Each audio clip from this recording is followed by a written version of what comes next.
Assalamu alaikum dear students. Myself Dr. Zahid Nazir.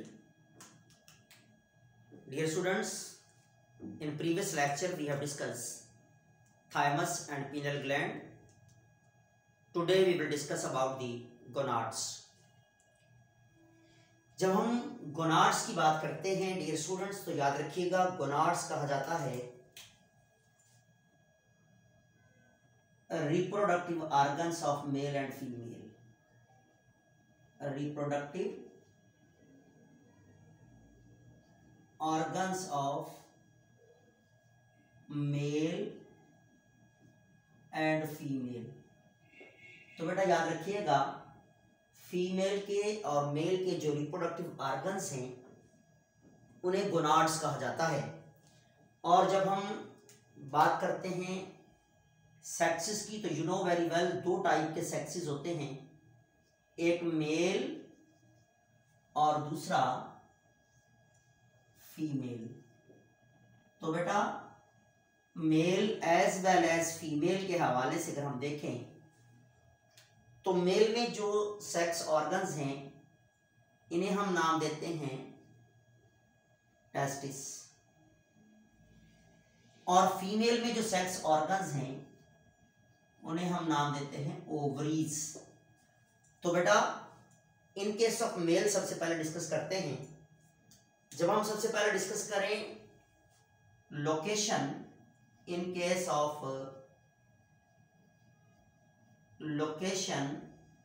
Of testis तो याद रखिएगा ये हमारी बेस ऑफ एब्डोमेन में आउटसाइड द बॉडी पाए जाते हैं, हमारे दोनों लेग्स के दरमियान, और एक खास किस्म के पाउच में कवर्ड होते हैं जिन्हें हम नाम देते हैं स्क्रोटम। तो बेटा याद रखिएगा लोकेशन क्या है, बेस ऑफ एब्डोमेन। कहाँ होते हैं ये, बेस ऑफ द एब्डोमेन में होते हैं, ठीक है। Outside the body, outside the body, ये हमारी बॉडी के आउटसाइड पाए जाते हैं, covered by a pouch called scrotum। इसके अराउंड एक पाउच होता है जिसको हम नाम देते हैं स्क्रोटम। तो स्क्रोटम वो पाउच है जिसके अंदर टेस्टिस कवर्ड होते हैं, और नंबर्स में अगर देखा जाए तो they are one pair. One pair का मतलब है टू इन नंबर्स। कितने हैं, दो होते हैं। और इनकी अगर हम थोड़ा सा स्ट्रक्चर को डिस्कस करें तो बेटा याद रखिएगा in case of testis they are pair में हैं, हम पढ़ चुके हैं ऑलरेडी, और ये ओवल शेप होते हैं। Oval shape or structure we can say that. कैसे होते हैं ये ओवल शेप एंड स्ट्रक्चर के होते हैं, ओवल शेप के होंगे और ये पेयर में होते हैं। इन्हें बनाती हैं सेमिनिफरस ट्यूब्यूल्स। ये कॉम्पैक्ट बॉल लाइक स्ट्रक्चर होते हैं ऑफ सेमिनिफरस ट्यूब्यूल, जिन्हें हम नाम देते हैं सेमिनिफरस ट्यूब्यूल। अब ये हमारे पास क्या है, सेमिनिफरस ट्यूब्यूल। ये वो ट्यूब्यूल हैं, ट्यूब्यूल्स जो कि तकरीबन 500, याद रखिएगा 500 जो है ट्यूब्यूल्स मिलकर एक कॉम्पैक्ट बॉल लाइक स्ट्रक्चर बनाती है, इसको सिंगल टेस्टिस कहा जाता है। तो इसी तरह सेकंड टेस्टिस भी जो है इसमें भी इसी तरह 500 नियर बाय 500 जो है वो सेमिनिफरस ट्यूब्यूल्स की कॉम्पैक्ट बॉल होती है, और इसके अराउंड हमने पढ़ा कि पाउच होता है, इस पाउच को हम नाम देते हैं स्क्रोटम। क्या नाम देते हैं, स्क्रोटम का नाम देते हैं। ये तो हमारे पास स्ट्रक्चर थी और लोकेशन थी, एज वेल एज के ट्विन नंबर्स होते हैं, फन पेयर होता है। लेकिन जब हम बात करें इसके हार्मोन्स की तो बेटा याद रखिएगा, इसके जो हार्मोन्स होते हैं दे आर एंड्रोजिनी की फैमिली के से ताल्लुक रखने वाले हार्मोन्स, जिन्हें हम नाम देते हैं टेस्टोस्टेरोन। याद रखिएगा क्या होते हैं, टेस्टोस्टेरोन। अब टेस्टोस्टेरोन क्या है, ये वो ग्रुप ऑफ हार्मोन है जिसका ताल्लुक एंड्रोजिनी की फैमिली से है। केमिस्ट्री वाइज देखा जाए तो एंड्रोजिन की जो स्ट्रक्चर होती है एज वेल एज टेस्टोस्टेरोन की जो स्ट्रक्चर होती है, दोनों लिपिड नेचर हार्मोन हैं, तो दोनों स्टेरॉइड हार्मोन हैं, इसलिए इनकी स्ट्रक्चर, उनकी रिंग्स नियर बाय सेम होती हैं। और दोनों याद रखिएगा एंड्रोजिन फैमिली ही से ताल्लुक रखने वाला ये हार्मोन है टेस्टोस्टेरोन, क्योंकि एंड्रोजिन फीमेल में भी होता है लेकिन स्मॉल क्वांटिटी में, और एंड्रोजिन मेल में भी होता है समवॉट लार्ज क्वांटिटी में, और जिसकी फैमिली इसे टेस्टोस्टेरोन कहते हैं। अब अगर हम इसके फंक्शन देखें इन केस ऑफ द टेस्टोस्टेरोन, तो बेटा अगर हम इसके फंक्शन की तरफ जाएं तो इसका काम होता है maintenance of secondary sexual characters, maintenance of secondary sexual characteristics. जो सेकेंडरी सेक्सुअल कैरेक्टरिस्टिक्स हैं, कैरेक्टरिस्टिक्स जो हैं सेकेंडरी सेक्सुअल से मेंटेन करते हैं टेस्टोस्टेरोन, जैसा कि such as appearance of moustaches, beard, bones growth. याद रखिएगा आपकी बोन्स की ग्रोथ में भी बहुत बड़ा रोल है, and muscular growth. Muscular growth और डेवलपमेंट में भी टेस्टोस्टेरोन का बहुत बड़ा रोल होता है। अब मॉस्टेचिस, बियर्ड, क्योंकि ये एंड्रोजिनी की फैमिली से ताल्लुक रखते हैं तो वैसा ही काम करेंगे ये। इसी तरह next one, the production of sperm,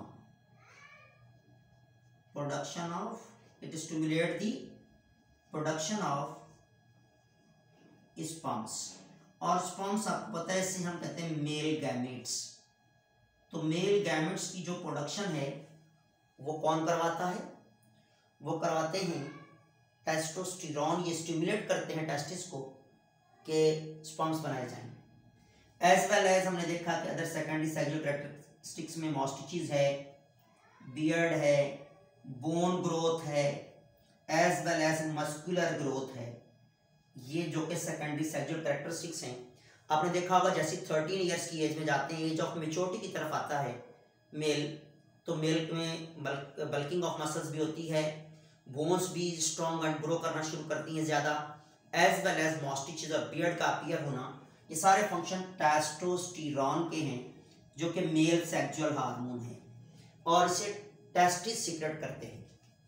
इसी तरह अगर हम देखें, और ये भी याद रखिएगा कि इसका जो लेवल होता है वो male to male, man to man vary होता है, वेरिएबल होता है, एक जैसा नहीं होता। इसलिए इसकी एवरेज बताना या इसको एस्टिमेट करना थोड़ा सा मुश्किल होता है। लेकिन अगर इसका लेवल कम हो जाए तो जोल स्टेफन नामी साइंटिस्ट ने इस पर एक्सपेरिमेंट भी किया हुआ है, बहुत सारी ड्रग्स भी मिलती हैं कि आप इसके लेवल को बैलेंस करने के लिए जो है वो इंजेक्ट किए जाते हैं कुछ हार्मोन्स भी, ताकि लेवल बैलेंस हो जाए इन केस ऑफ मेल। तो बेटा नेक्स्ट हमारे पास गोनाड है फीमेल में, जिसे हम कहते हैं ओवरीज। तो याद रखिएगा ओवरीज की अगर हम लोकेशन देखें तो लोकेशन वाइज जो लोकेशन है that is inside the abdominal region, base of abdomen में होते हैं लेकिन बॉडी के इनसाइड होते हैं। ये भी पेयर्स में होंगे, यानी base of the abdomen, base of the abdomen है base of the abdomen inside the body. कहाँ होंगे ये? बॉडी के अंदर पाए जाते हैं, याद रखिएगा, इनसाइड बॉडी। और इसके नंबर्स देखें तो they are also 2 in number, left and right side में बेस ऑफ द एब्डोमेन में इनसाइड द बॉडी ये पाई जाती हैं, एंड दे आर 1 पेयर, और we can say that 2 in numbers. Male की तरह, इस तरह मेल गोनाड्स 2 होते हैं, इस तरह फीमेल गोनाड्स भी 2 होते हैं। इनकी अगर हम स्ट्रक्चर देखें, फीमेल रिप्रोडक्टिव सिस्टम देखें, तो इस तरह से जो है वो ओवरीज हैं,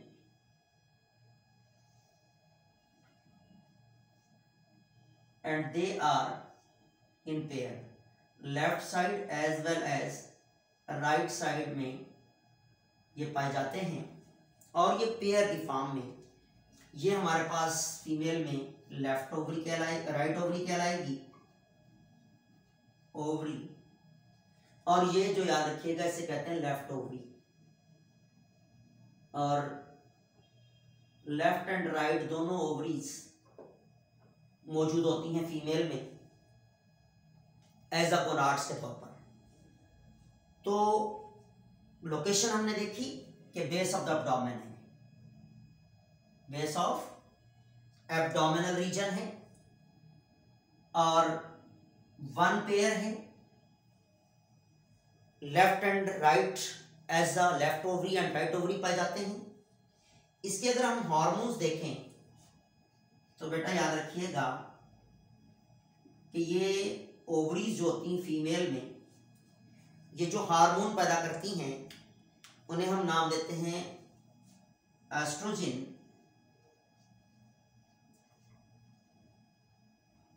एंड प्रोजेस्टेरॉन। 2 किस्म के हार्मोन हैं जो कि फीमेल ओवरीज पैदा करती हैं। और इन हार्मोन्स में देखें अगर हम, तो याद रखिएगा इसके फंक्शन वाइज अगर हम सबसे पहले डिस्कस करें फंक्शंस ऑफ द एस्ट्रोजन, तो फीमेल में secondary sexual characteristics as well as development of the reproductive system, development of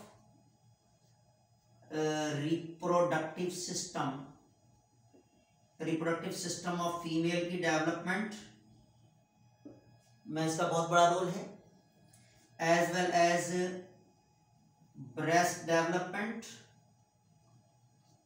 as well as जो है वो यूट्रस की preparation, growth of the reproductive organs, development of the reproductive organs, and regulation of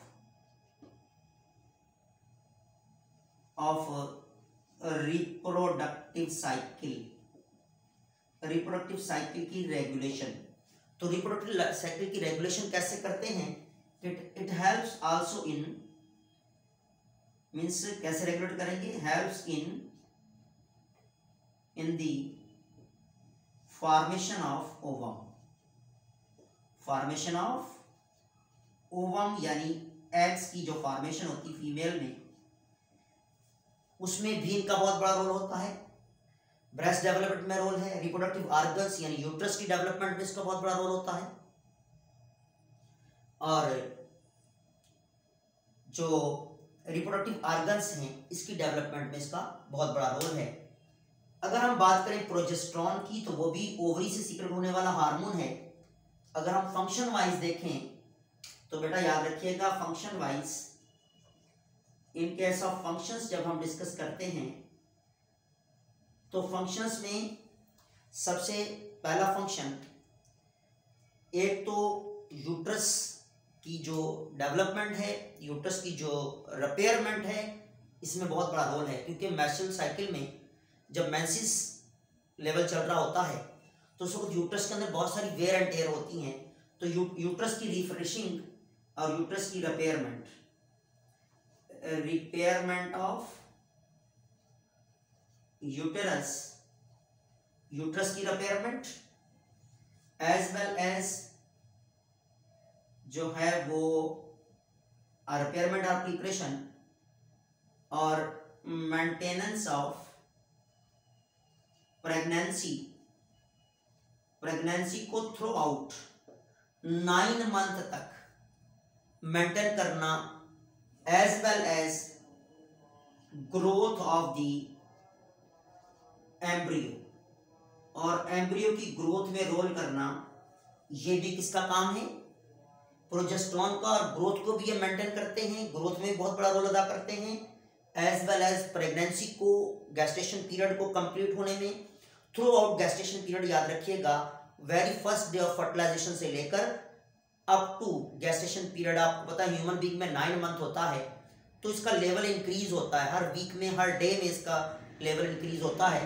तो इसका मतलब through out the जो है वो प्रेगनेंसी, इसका लेवल बढ़ना लाजमी है, एज वेल एज इसी की वजह से यूट्रस की रिपेयरमेंट होती है। जैसे मेंसेस साइकिल स्टॉप होता है, मेंसेस फेज स्टॉप होती है, तो ये यूट्रस को रिफ्रेश करते हैं, रीमेंटेन कर देते हैं, करने में हेल्प करते हैं, एज वेल एज प्रेगनेंसी को मेंटेन करते हैं थ्रू आउट गैस्टेशन पीरियड। कभी कभार क्या होता है कि प्रोजेस्टेरोन का लेवल लो हो जाने की सूरत में फीमेल के अंदर अबॉर्शन हो जाती है। क्यों हो जाती है? क्योंकि इसका काम ग्रोथ ऑफ द एम्ब्रियो को भी मेंटेन रखना है, ग्रोथ ऑफ द बेबी को भी मेंटेन रखना है, एज वेल एज प्रेगनेंसी को मेंटेन रखना है थ्रू आउट गैस्टेशन पीरियड। इसका लेवल जब भी डिस्टर्ब हो जाएगा तो याद रखिएगा प्रेगनेंसी और ग्रोथ ऑफ द जो एम्ब्रियो है दैट विल बी अफेक्टेड, और इसके लो होने की सूरत में मोस्टली केसेस में अबॉर्शंस हो जाती हैं। तो ये हमारे पास हार्मोन्स थे। इन केस ऑफ फीमेल गोनाड्स में हमने प्रोजेस्टेरोन, एस्ट्रोजन देखा, और मेल गोनाड्स में हमने देखा टेस्टोस्टेरोन, और उसके ब्रीफ फंक्शन को हमने डिस्कस किया। और मैंने आपको बताया कि हार्मोन्स का लेवल जो है वो डिफरेंट होता है। याद रखिएगा, प्रोजेस्टेरोन का जो लेवल होता है बिफोर प्रेगनेंसी नियर बाय 0 होता है, क्योंकि जैसी फर्टिलाइजेशन हो जाती है, जैसे ही याद रखिएगा कॉन्सेप्शन हो जाती है, उसके बाद इसका लेवल बढ़ता है और डे बाय डे बढ़ता रहता है। इसका लेवल डिस्टर्ब होने से मैंने आपको बताया पीछे कि प्रेगनेंसी डिस्टर्ब हो सकती है, अबॉर्शन हो सकती है। मोस्टली फीमेल में ये कंप्लेंट्स रहती हैं प्रोजेस्टेरोन के डिस्टर्ब होने की सूरत में। तो इसके लिए बहुत सारी ड्रग्स दी जाती हैं और कुछ इन्फ्यूजन, इंजेक्शन भी इंजेक्ट किए जाते हैं ताकि फीमेल की जो प्रेगनेंसी है वो मेंटेन रहे। तो ये हमारे पास ब्रीफ लेक्चर था अबाउट गोनाड्स। इंशाल्लाह नेक्स्ट लेक्चर में मिलेंगे। दुआ में याद रखिएगा। अल्लाह हाफिज़। थैंक्स।